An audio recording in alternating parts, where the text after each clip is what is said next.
You were taught early that responsibility meant weight. You associated being responsible with being needed or indispensable. You carried more than was appropriate because stepping back once felt unsafe.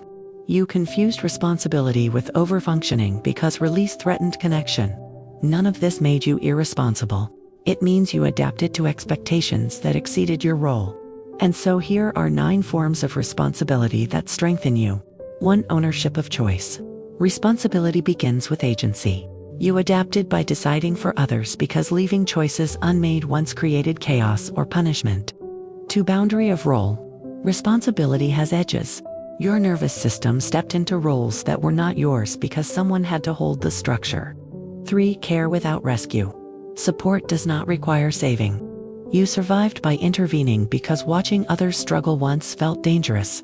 4. Emotional self-holding. Your feelings are yours to carry. Your body chose to manage others' emotions because emotional independence once threatened connection. 5. Release of control. Responsibility does not mean supervision. You adapted by monitoring outcomes because unpredictability once carried real risk. 6. Energy stewardship. Strength requires conservation. You survived by overextending because rest was associated with guilt or withdrawal.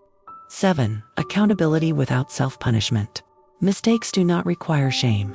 Your nervous system equated responsibility with self-criticism because correction once came harshly. 8. Respect for capacity. Limits protect sustainability. You adapted by exceeding capacity because your worth was measured by endurance. 9. Return of authorship. Your life belongs to you.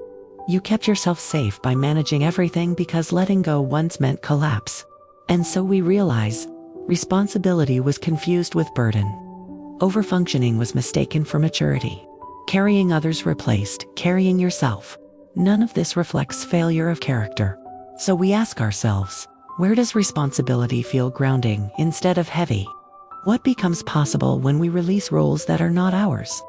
What strength emerges when control loosens? What grows when ownership replaces obligation? You are learning to hold your life without gripping it. You are releasing what never belonged on your shoulders. You are choosing responsibility that restores rather than drains. And you are the quiet knowing that carries only what is truly yours.